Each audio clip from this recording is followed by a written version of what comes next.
Mari kita lanjutkan.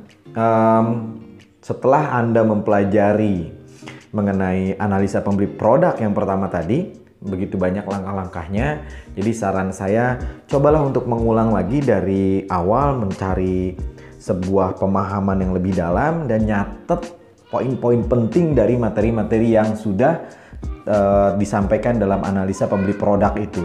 Nah, dalam analisa pembeli produk itu, kita telah menyiapkan yang namanya unique selling proposition, cara memproduksi produk seperti apa, dan kita juga tahu kelebihan produk kita dibandingkan kompetitor apa. Nah, itu adalah modal untuk melakukan promosi, karena tanpa modal-modal tersebut kita tidak bisa melakukan promosi yang efektif dan juga tidak bisa melakukan penjualan yang efektif. Nah, kita ada di sini sekarang. Kita akan mempelajari stasiun yang ini dan juga stasiun online selling. Mari kita mulai. Sebelum mulai nih ya, banyak sekali pertanyaan orang-orang, kalau jualan itu harus punya web apa enggak sih? Kayaknya nggak usah pakai web juga bisa jualan. Nah, bener banget. Tanpa web kita bisa kok jualan. Kalau ngomongin bisa atau tidak itu benar sekali. Tapi ketika kita bicara mengenai efektivitas, mengenai impact, mengenai hasil yang lebih luas, yang lebih besar, mau nggak mau nih kita nggak bisa jualan hanya dengan cara begini aja. Jualan di sosmed, jualan di marketplace, dan lain sebagainya. Kita perlu memikirkan cara yang lebih elegan dan yang lebih langgeng, ya kita jualan juga di website milik kita. Kalau dilihat nih, website-website besar kan milik mereka sendiri, bukan milik Anda sebagai penjualnya.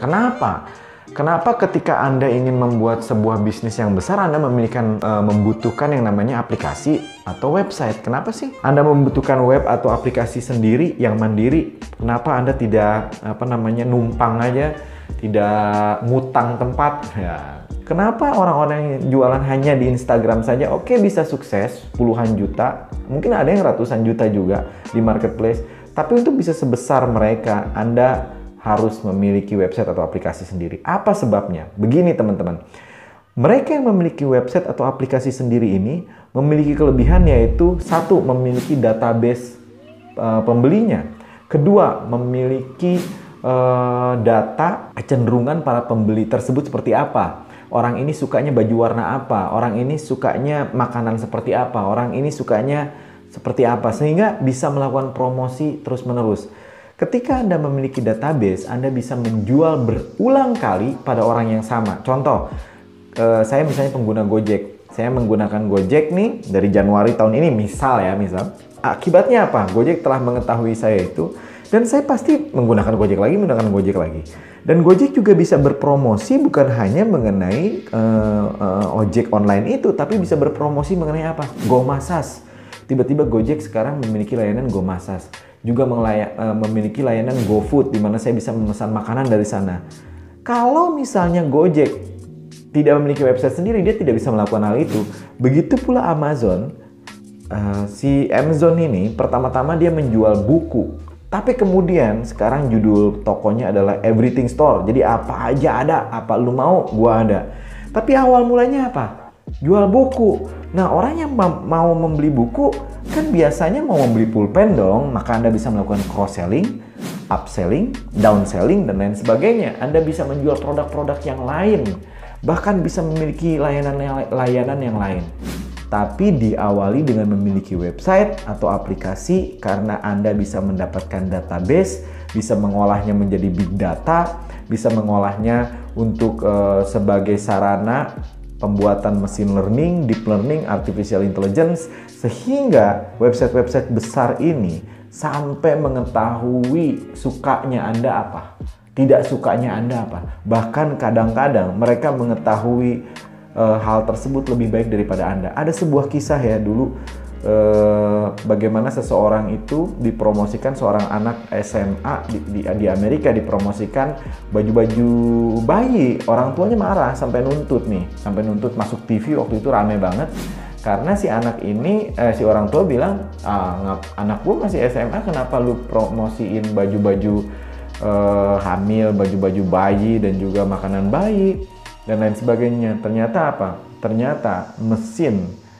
artificial intelligence berdasarkan database perilaku dari para pengguna itu ya, yang ada di aplikasi mereka ini, Justru tepat, orang tuanya nggak tahu bahwa anaknya sedang hamil, tetapi aplikasinya tahu bahwa orang pengunjungnya itu sedang hamil. Luar biasa kan? Itu hanya bisa terjadi ketika ada yang namanya artificial intelligence. Anda melihat sendiri bagaimana Anda misalnya mengunjungi sebuah website, tiba-tiba Anda pergi ke tempat lain, Anda dipromosikan produk yang itu terus-menerus.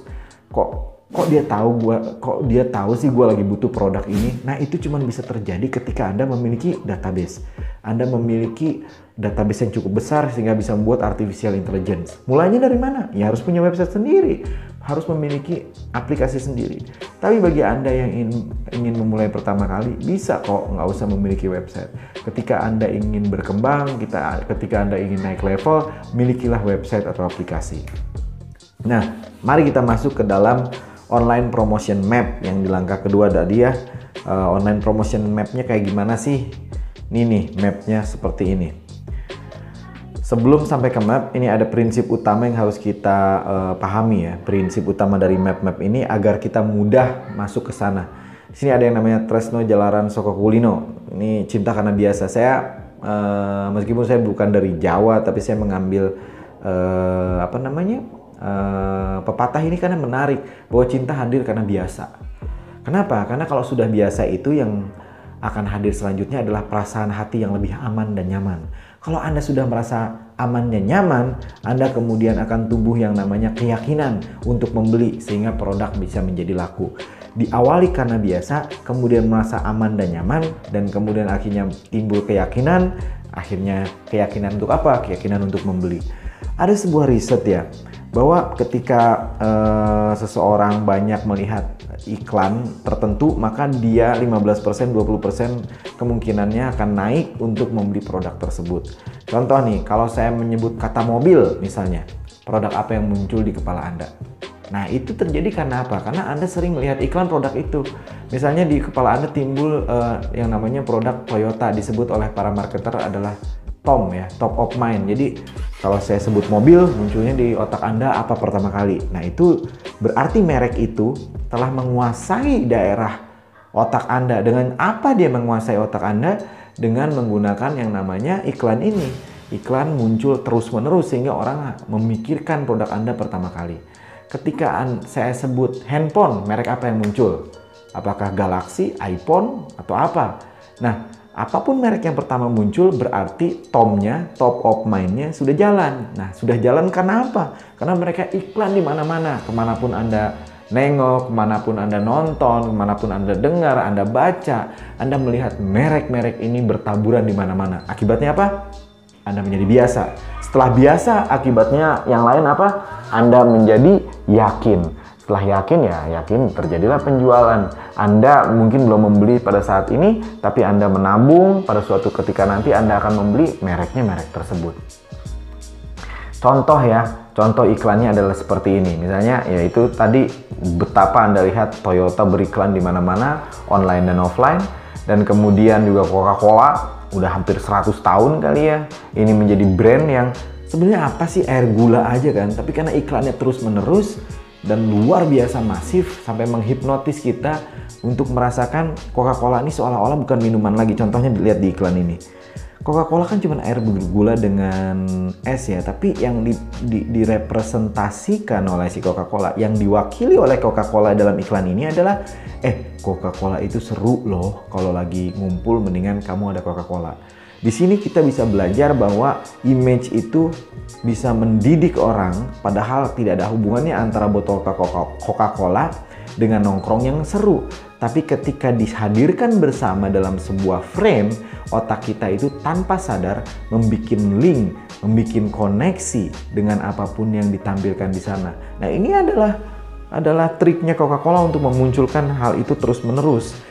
Seru, ya ada Coca-Cola. Rame-rame, ya ada Coca-Cola. Akibatnya orang-orang percaya akan hal tersebut dan kemudian beriklan untuk Coca-Cola. Seperti itu caranya. Selanjutnya, ya teman-teman pasti pernah melihat yang namanya iklan Tokopedia. Ya seperti itu juga terus-menerus ya iklan yang muncul. Ini Samsung, Galaxy, dan kemudian iPhone. Ini adalah beberapa merek yang terus-menerus diiklankan dan akibatnya terjadilah kebiasaan, dari kebiasaan kemudian timbullah nyaman dan aman, dan kemudian akhirnya ya produknya laku akhirnya.